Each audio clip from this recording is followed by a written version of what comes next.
Hi, I'm Abby. Welcome to Bella Stitch.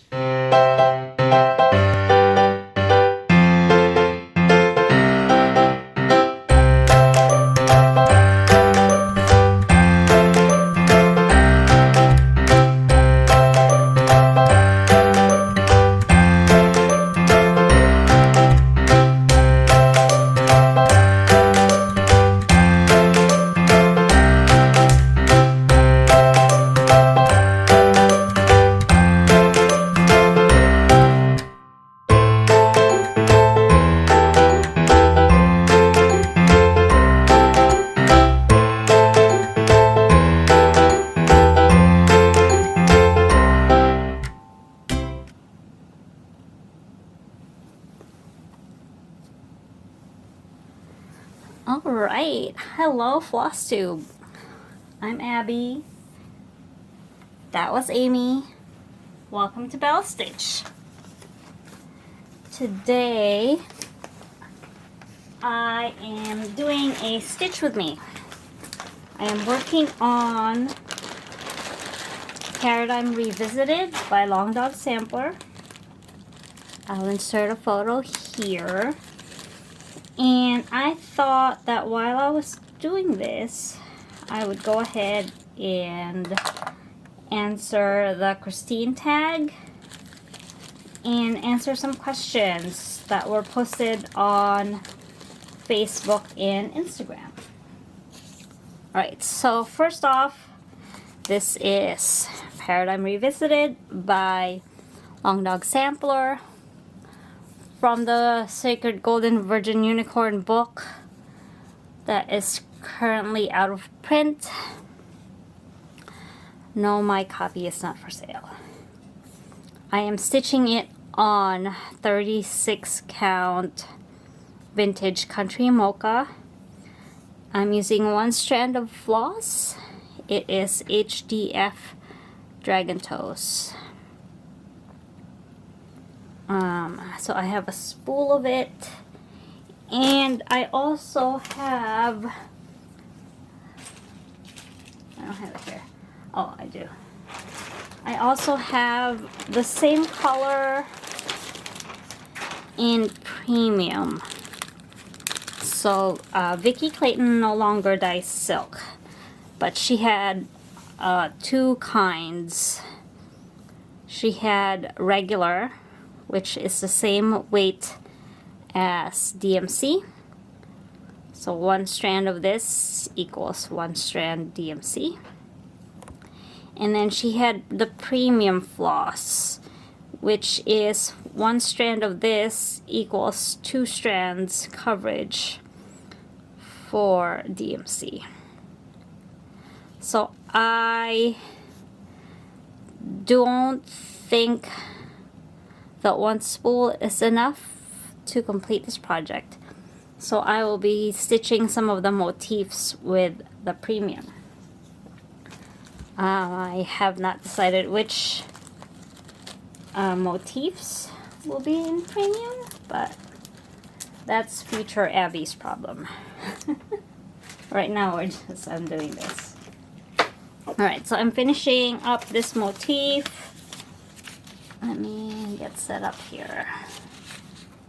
And let's start stitching. Yeah, I shouldn't need my magnifier, which is why I'm using this project for the video and not Ann Roberts, because it's hard to see. Okay, let's start. The Christine tag. Have you ever called into a radio station? Why? Yes, I have. So, hang on, let me figure out where I am. 1, 2, 3, 4, 1. Okay. Oop. Okay. So yes, I have called into a radio station. In the Philippines, I did that a lot, especially in college. Usually to request songs, and then I have also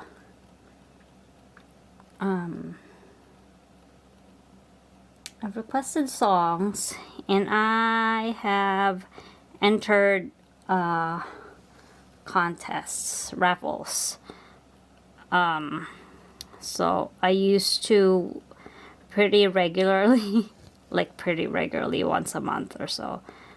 I won concert tickets, show tickets. So, and like, this was in the 90s, so like local bands playing at Hard Rock Cafe. Remember that? Hard Rock Cafe? So I did a lot of that, mostly out of boredom. 1, 2, 3. 1, 2, 3. And yeah, boredom and being poor. So no money for tickets. If you don't have money for tickets, you find other ways to get tickets. So I did that. And there was also a talk radio show that I liked a lot. Although I don't think I called in. I think you had to call in and, oh my god, this is how old I am. You could call the pager service and ask them a question through the pager. Oh my god.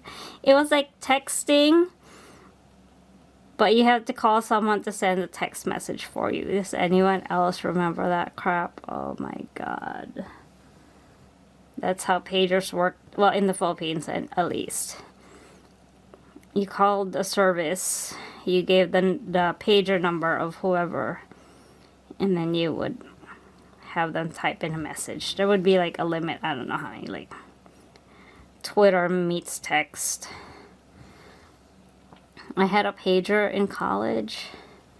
It was mostly for like my mom to tell me like, where are you? Why aren't you home yet? Kind of deal. Oh my god. Alright. So that's question number 1. Question number 2. What was an odd task or chore you were given as a child? Odd. I don't know about odd. What would make it odd? Okay, so I grew up in the Philippines. Houses are built different in the Philippines. Almost every exterior wall would have a window, just for cross breeze, because it's hot. The house I grew up in did not have AC. We had one AC unit, and it was in my parents' room, and it was rarely used because electricity was expensive. So all the windows were open all the time, and it got really dusty. So every morning, not when we had school, but like Saturday and Sunday, we would have to sweep and dust. And my mom had like this giant shelving unit thing full of tchotchkes. And we had to dust that. And it was just a lot of dusting. There was just a lot of stuff, you know, like collections, books, whatever. All of that had to get dusted twice a day. Because it would get dusty again, like around 2 in the afternoon. It would look like no one had bothered to clean anything. So you had to sweep and mop and dust. Well, dust first, then sweep, then mop. But that. What other chores?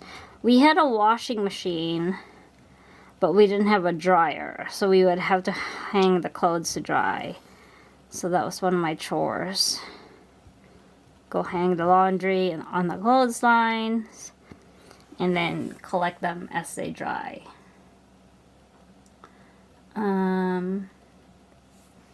Another one. What else? What other chores did I have?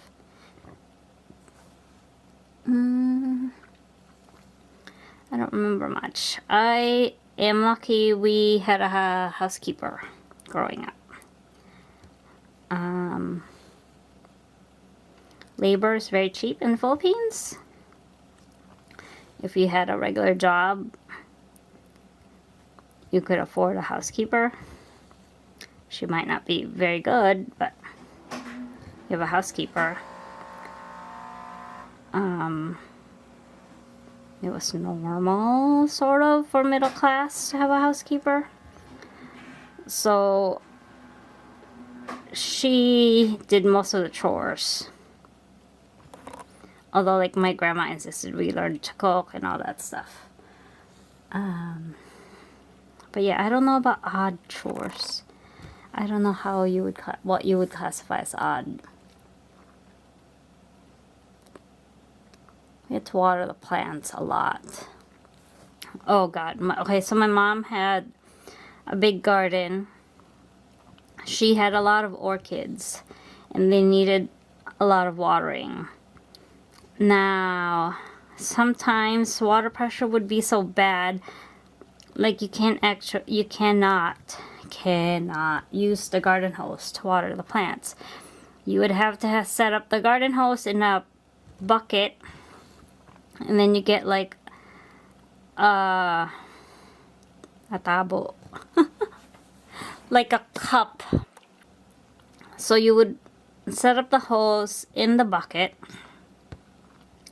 and then you would have a 2-cup container. You take the little cup and you gather water from the bucket, and then you use that to water the plants. Pour water on the plants. So it took forever and ever and ever. By the time you were done, the plants in the front yard were dry again. It was just awful. But yeah, that was hard. Like water, like during droughts and just water shortages, that was an annoying task. All right. Next, do you remember any recurring dreams from your childhood?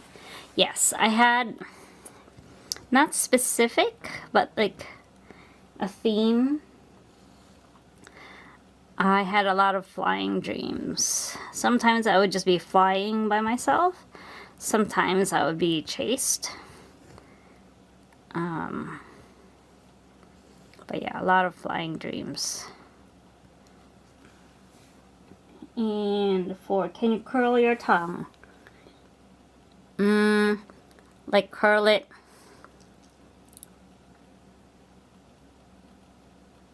No, I cannot. I can curl my tongue, like the tip of my tongue. I can curl up, but I can't do the rippling tongue curl thing. 1, 2, 3, 4. Next. What is something you have struggled with throughout your whole life? Being positive. I am not a naturally happy person. No, that's not true. I'm not a naturally cheerful person. I'm happy. I can be quietly happy.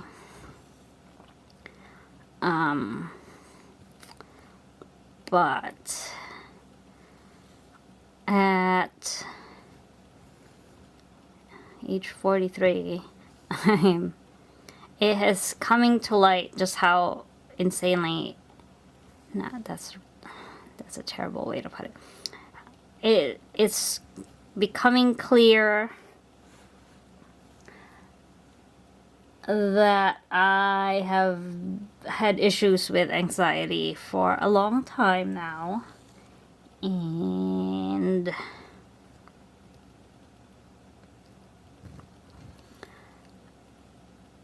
it requires conscious effort to notice it and to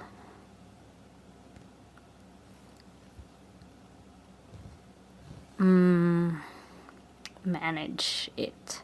Not even manage, barely managing, but to not, just to acknowledge it, really. Just like breathe. You're freaking out. There's no reason to freak out.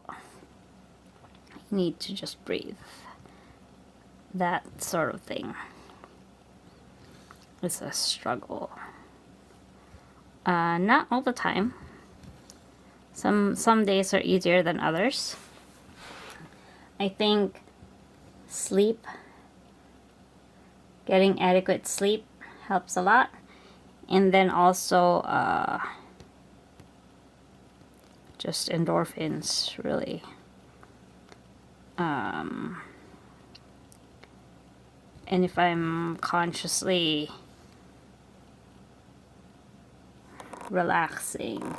Now, relaxing is another thing. I tend to equate relaxing with ignoring the world, which is not, that's not relaxing. You're just burying your head in sand. But like, see this, communicating thoughts, that's something I struggle with. Calming myself down, that's something. So all that stuff. Next, can you parallel park? Can you drive a stick shift? I avoid parallel parking at all costs. At all costs. I will drive around the block 20 times before attempting to parallel park. I will park 3 blocks away at like a regular parking lot if it's that or a parallel park. I don't like it. I am a nervous driver.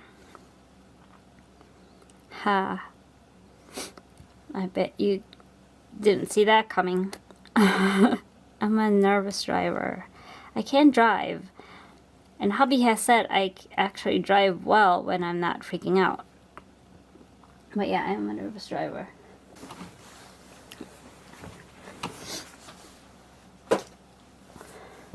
Alright. And the next question, can you drive a stick shift? Yes. We are on stick shift car number... I don't even know. Our first stick shift was... We bought that in 2004 or 2003? 2003. It was a Honda Accord. Tom tried to teach me to drive that. I could not. Again, nervous driver. And also, I was too short. I was never comfortable. I was never in a comfortable position to drive that car.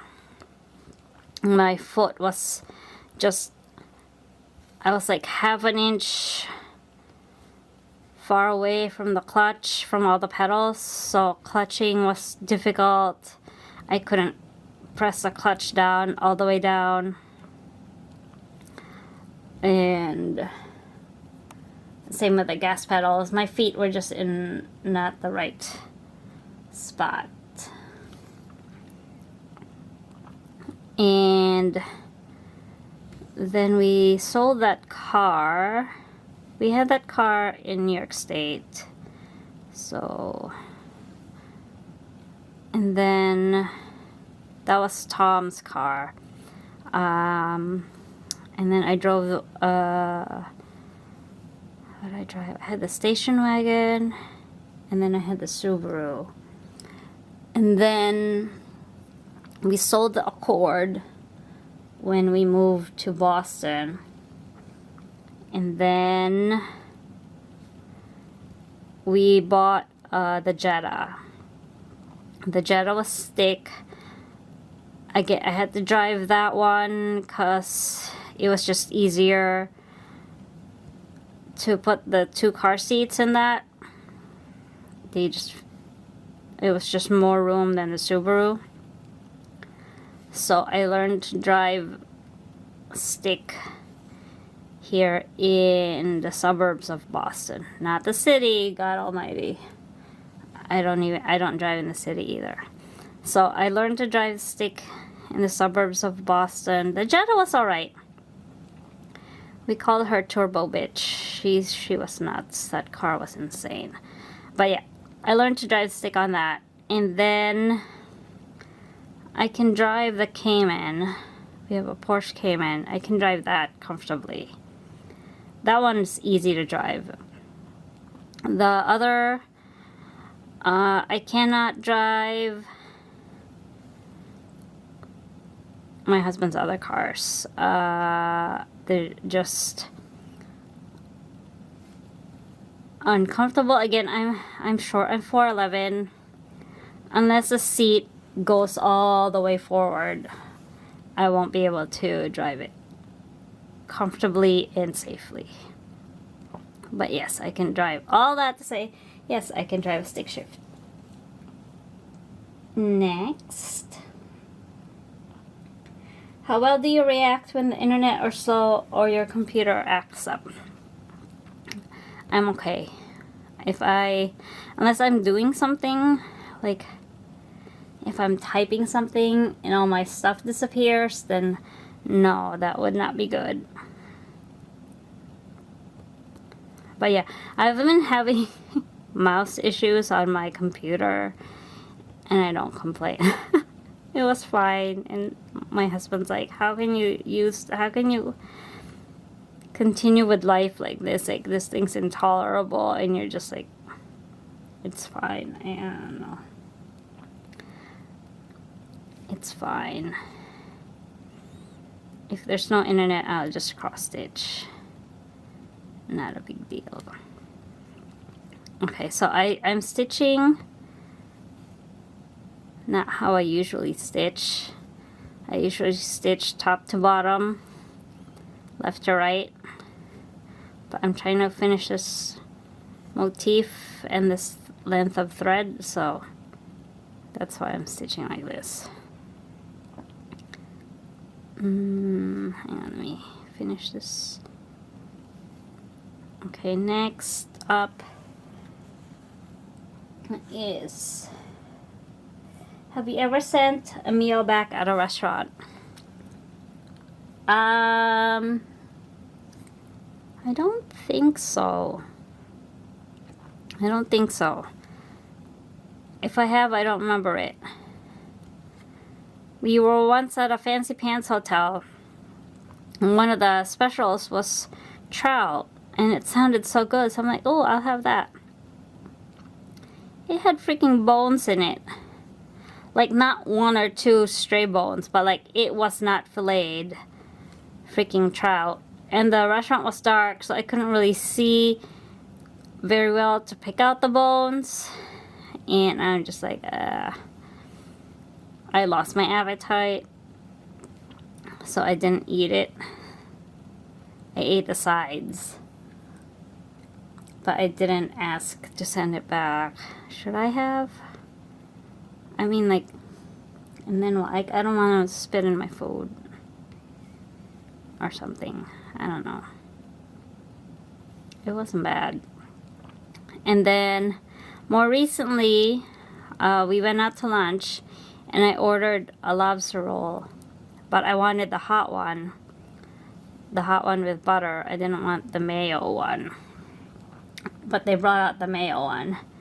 Now I normally order the hot buttered one because I don't want the lobster roll with like a lot of mayo that's all goopy. But the lobster roll they gave me wasn't all goopy or weird looking, so I ate it. I didn't send it back. I did this wrong. I made a mistake. One, two. Hang on, let me figure this out. 1, 2, 1, 2. 1, 2, 3. Oh no. Darn it. This whole motif is wrong.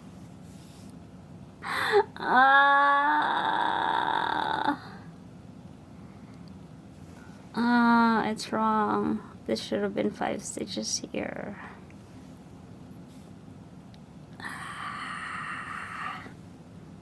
Alright, this is not going to be a frog with me video, so we're gonna leave that for future Abby, and we're gonna move on to something else. Crap. Okay, remind me later that I need to frog that bit. Darn it. Okay, next is...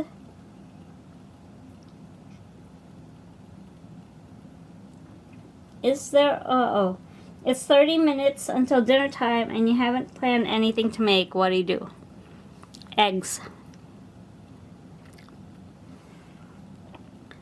Eggs, bacon with toast, or eggs and bacon over rice, or I have like pot stickers from H Mart. They're really good. Okay, so this is how I do a pin stitch start. I always stitch, breathe.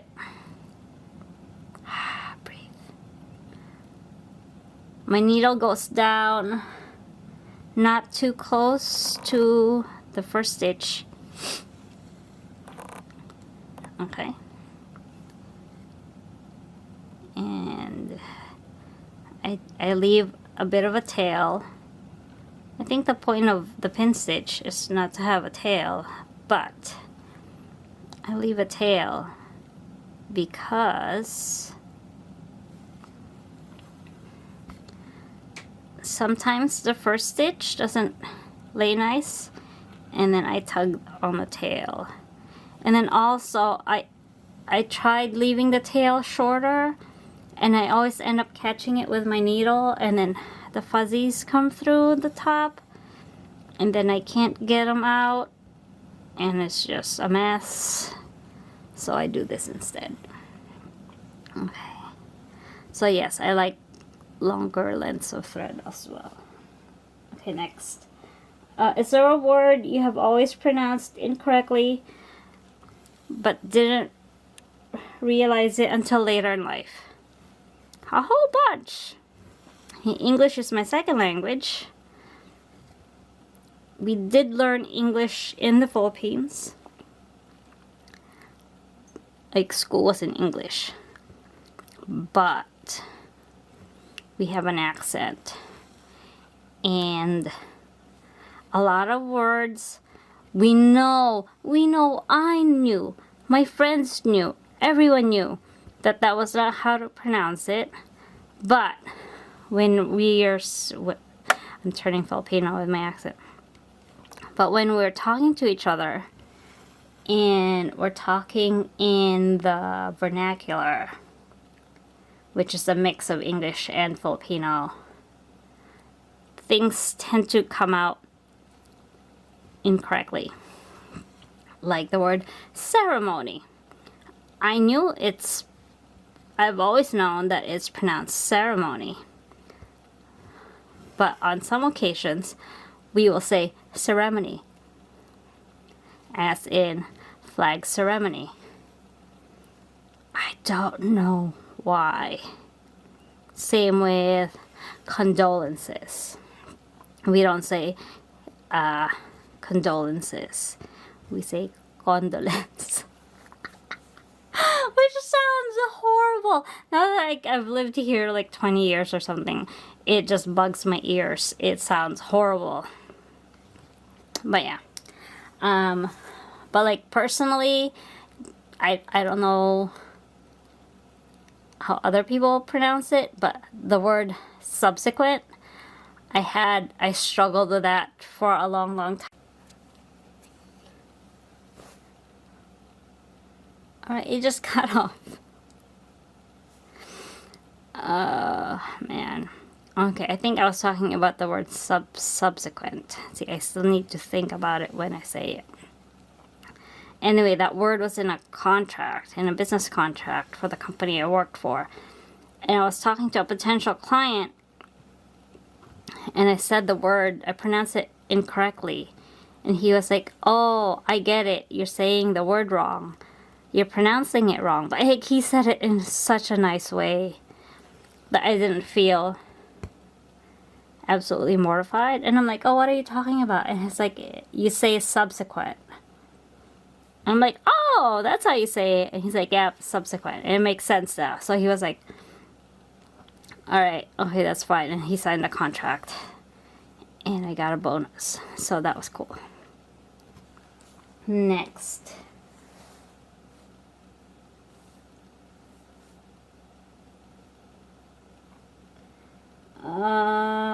What is your social media pet peeve?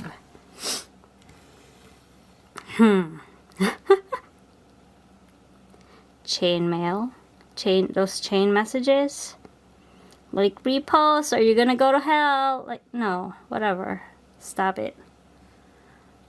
Or that. I can't. I will not forward or whatever. No. And people, I get it. You want to help. But if you're like sharing an Amber Alert, you should go back to the original post to see when that Amber Alert was first put out. Because I've seen so many where it was like a year ago, 3 months ago, or whatever. Oops, I'm missing stitches up here. I just noticed that. Okay, remind me, I need to stitch that. So yeah, when you're sharing those missing person things, or news, or recalls, or anything like that that's supposed to be current events, check the original page first before posting. That's all I'm gonna say about that. Alright, that's it. Next.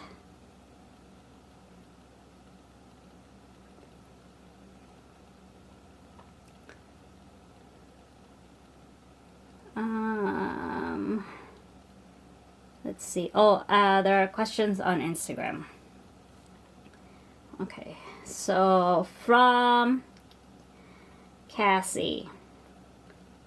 What is your all-time favorite finish? Celestial Dragon, just because it's so insane.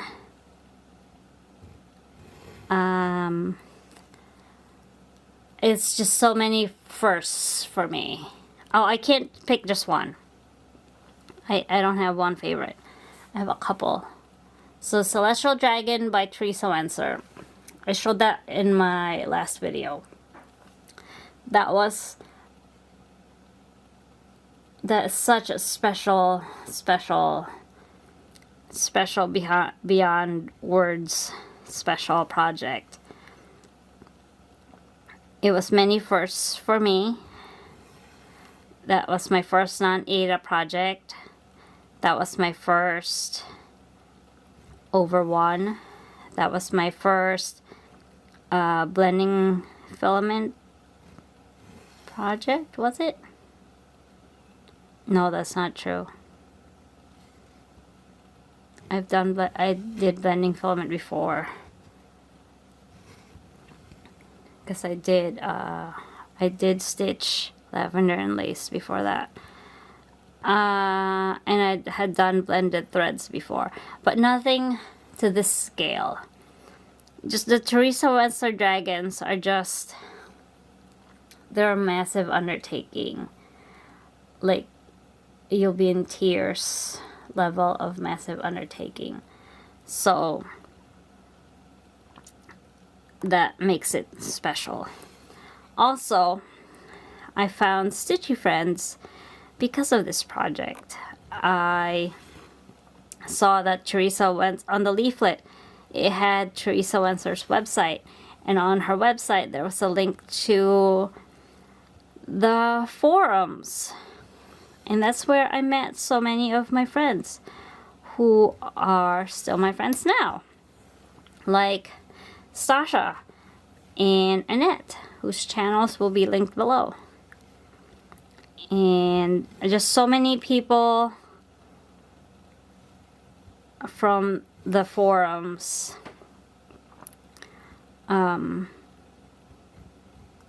You know, they met me. I was newly married. I had no friends. And they became my friends. All because 1, 2, 3, 2, 3.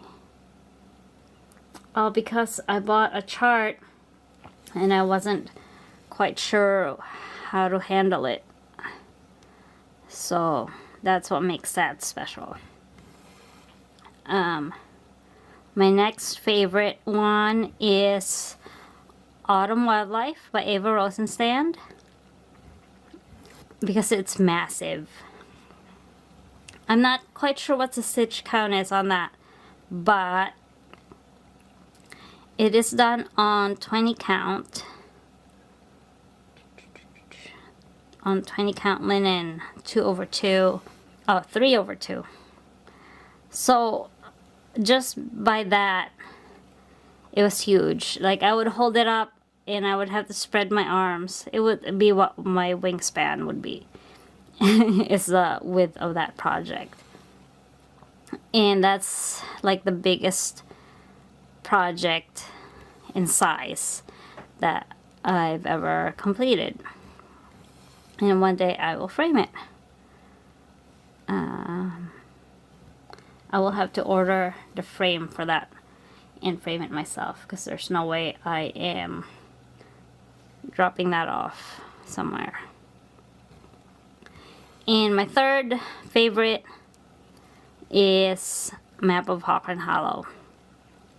It came out so well. It was so amazing. My husband did the color conversion. I had so much fun stitching it. Just every moment of that project was really nice. Even when the bits where I had to frog, because like the green worked well for the trees, but it didn't work well for the grass, and that was fine because the end result was just absolutely amazing. So those three are my favorite finishes. Next,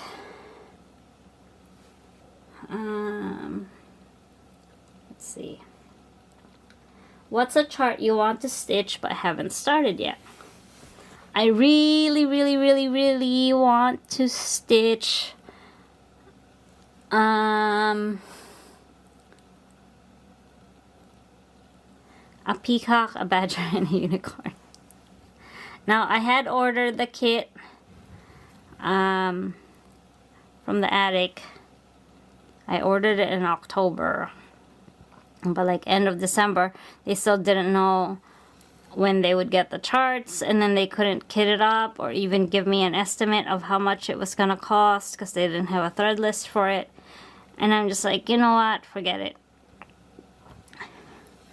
Clearly the universe is telling me now it's not the time for you to buy this thing. So I have not bought it yet. Well, I think I'll finish a few things first, and then maybe I'll get that for my birthday. So, you know, no big deal. Whatever, it's fine. It can wait. I have I have a lot of things I can work on in the meantime. It's fine. Okay, next question. What is Bear's favorite food? Bear likes, I don't think he has one favorite food. He likes almost all foods. He likes eggs, hard-boiled eggs. He likes chickpeas. He likes grape tomatoes. Grape tomatoes, not the big tomatoes sliced up. It has to be grape tomatoes. He likes green beans. He likes broccoli. But favorite, he likes French fries and chips. Really. Right? I mean, who doesn't? If I could get all my nutritional needs from Doritos, I'll eat Doritos all day, every day. So there you go. Thanks, Cassie. Who else asked questions? Let's see.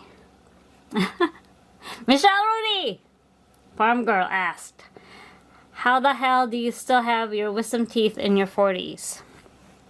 Well, Michelle, that's what happens when you grew up going to a third world army dentist. Oh my God. Growing up, I avoided going to the dentist at all costs. We went to the free dental clinic at the army base. My dad was in the Philippine Army, and he was not gonna pay for private dental service. No way in hell. Even though everybody else paid for private dental service. Oh my God. And it was awful. So I would only go to the dentist at the last possible moment. Like, I will go through a bottle of ibuprofen before even considering maybe I should go see the dentist. I remember, how old was I? I was maybe 10? I was maybe 10. My sister would have been 8. My dad got a desk job, and he had a secretary. This poor lady. Oh my God. My dad would tell the secretary, go take my daughters to the dentist. And this poor lady would bribe us. Like, you know, just you need to go to the dentist. We'll go to the nice fancy ice cream store after, and you can get a banana split. Just please go to the dentist. Get in the car and go to the dentist. Because your dad will call them and ask if you were there, and if we're not there, we're gonna get in trouble. So, right, that poor lady paid for my ice cream out of her pocket. Because my dad wasn't. Surely, I can guarantee there was no way in hell my dad gave her ice cream money. That was her own money just to get us to the freaking dentist. So, fast forward.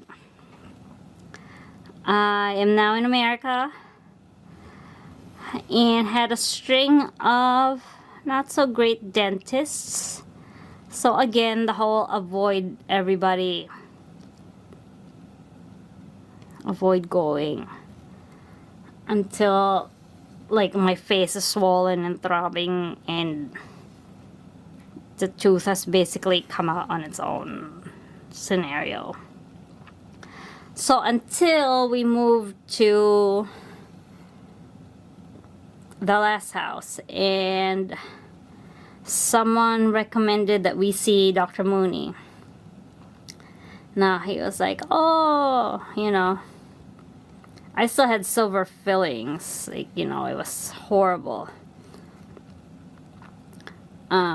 So over the course of 3 years, he slowly removed and replaced all my old fillings and all of that. And it was just very, he knew I wasn't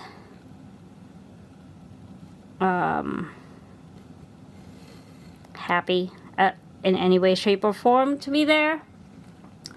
So we were taking a very slow path to dental health. So I still have my wisdom teeth on my right side. The ones on my left side had to be removed. Because I had cavities in them. So they removed those, and I went to the oral surgeon for that. They gave me laughing gas, which made me sad, right? Because why the heck would I enjoy drugs? It literally made me sad. I had every sad memory come flooding at me all at once. From the memory I had from when I was about 4, and I was crying and chasing my mom. She was leaving to go somewhere, and I was chasing her, begging to come with her. To every fight I've ever had with anyone I ever cared about, to every argument I had with my husband, all of that came flooding at once. Like I could still feel whatever the heck they were doing. They had to break my lower left wisdom tooth, had grown sideways. And it wouldn't come out. I could feel them yanking it out of my head. It wouldn't come out, so they had to break it into 4 pieces and then remove the pieces one by one. So that's why I still have the wisdom teeth on my right side.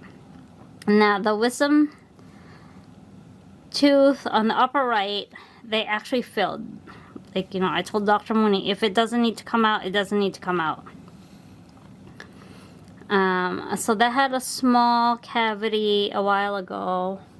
They filled it, but I have since, the filling came out, and then a chunk in the back had come off. So there's too much tooth missing, and just the location of it, there's like barely any space in my mouth for them to get behind the tooth to fill it. So we are going to have that extracted, and only that. We are not touching the bottom tooth until absolutely necessary.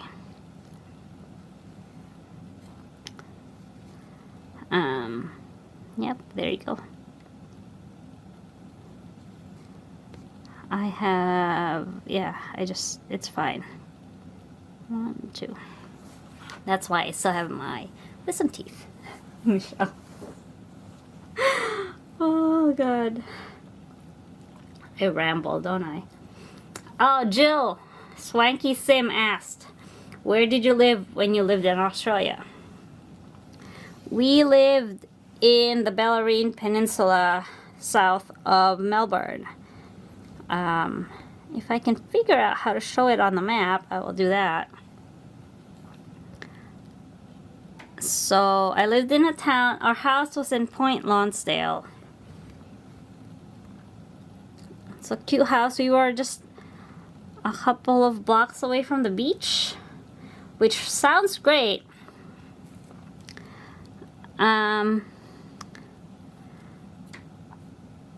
Right, living near the beach sounds great. That's great if it's warm and you can actually go to the beach.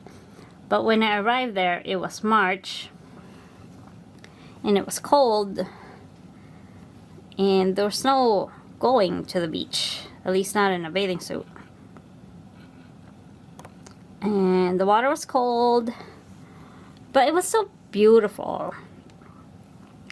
And being that close to the beach meant that at night it sounded like the waves were crashing right on the wall of our house.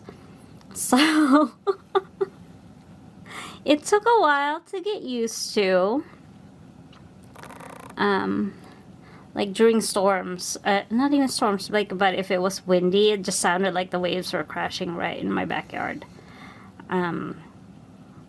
Like literally on the wall by my head, like while I'm sleeping. So that was weird. But yeah, we lived in Point Lonsdale for a little less than a year, because I had to finish school in the Philippines, and then flew to Australia to join the rest of my family, and then we came home before Christmas.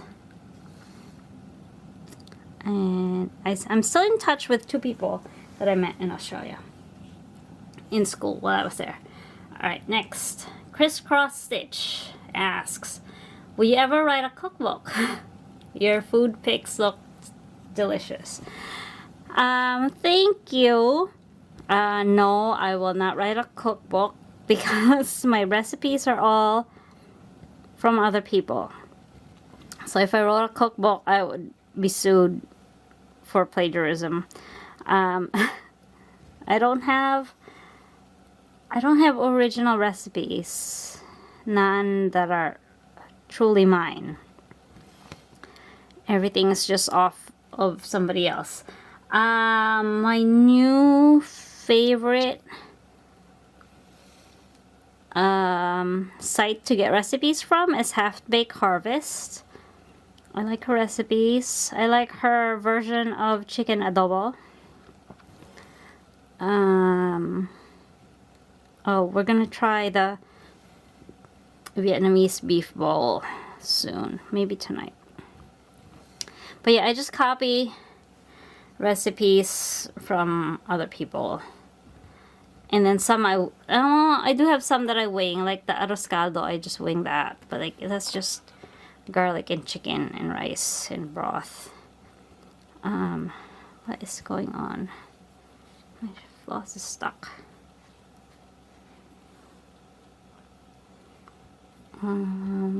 So yeah, so no cookbook publishing for me. And also, like, not all my meals turn out good. I don't take pictures of the ones that failed. So there. And then next, let's see. Amy Jones asks, you are the queen of OOP. What's your unicorn or unicorns? Okay, so yeah, I am lucky. I was able to get a lot of out-of-print charts. I've been stitching for a long time, so I have a lot, and then some I was able to get over the years. I have 2 that have been extremely elusive. I've never seen them in real life.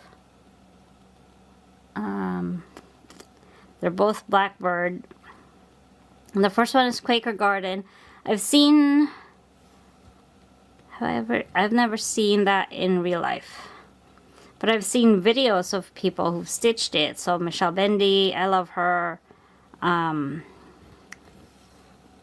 my god, words. Her drum finish on that was amazing. And then Michelle Cozy Egg stitched that as well. So that's pretty. And I've seen that, like that chart's old. So I've seen that back in the glory days of Blogger and WordPress. A lot of people had stitched that. There was a stitch along for that, wasn't there? I don't remember, but I never bought it. So there's definitely remorse from never buying that one. And then the next one is Peppermint and Holly. Also from Blackbird. That one, I don't know, they published 10 of that or something. I don't know. It's so hard to find. And people want a lot of money for it when it does show up, which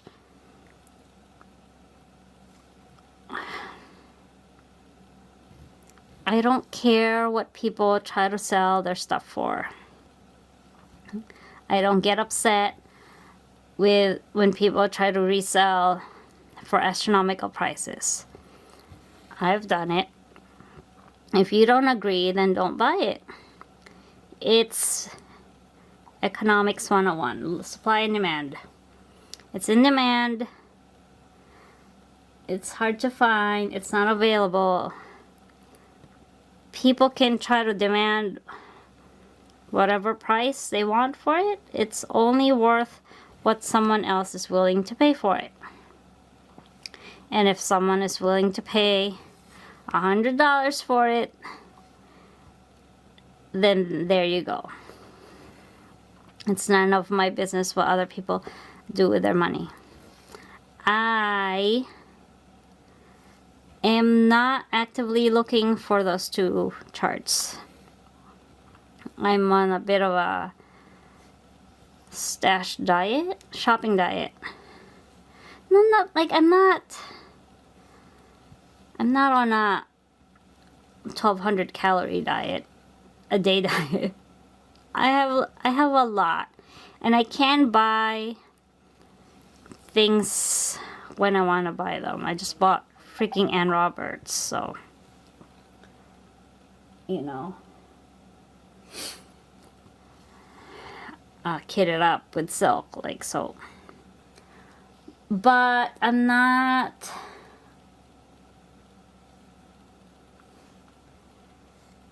What's the word? I do splurge once in a while, but I have been more selective of what I buy. And like again, the whole peacock, unicorn, badger chart. I still want that. I still want Quaker Garden. I still want peppermint and holly. But I'm not in a rush to get them.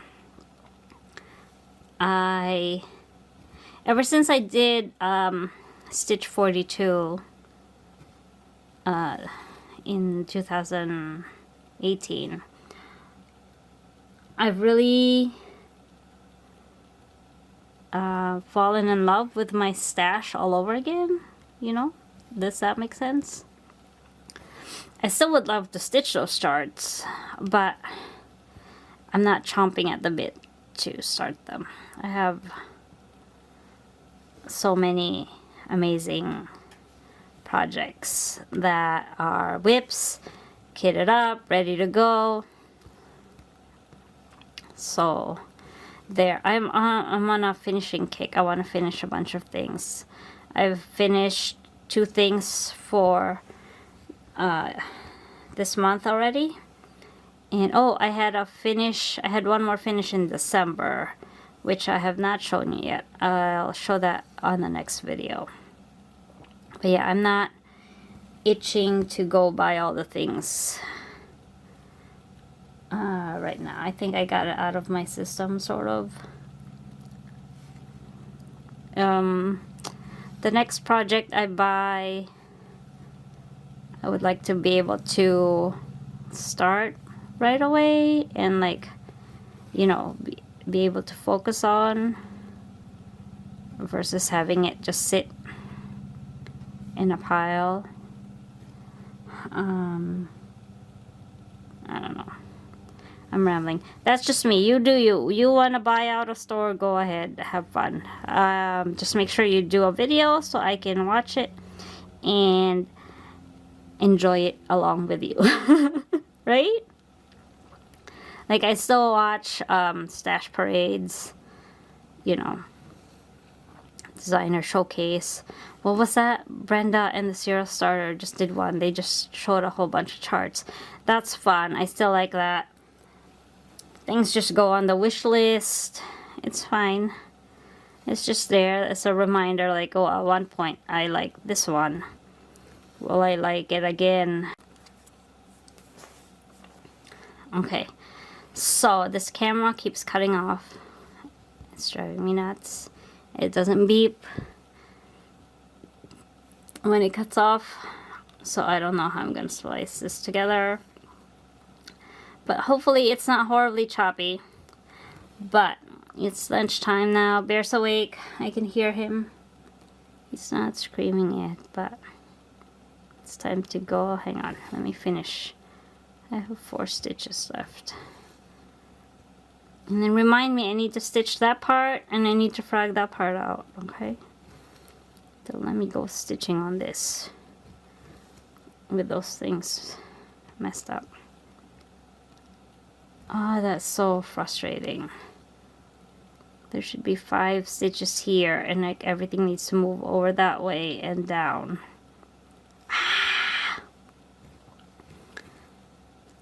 Darn it.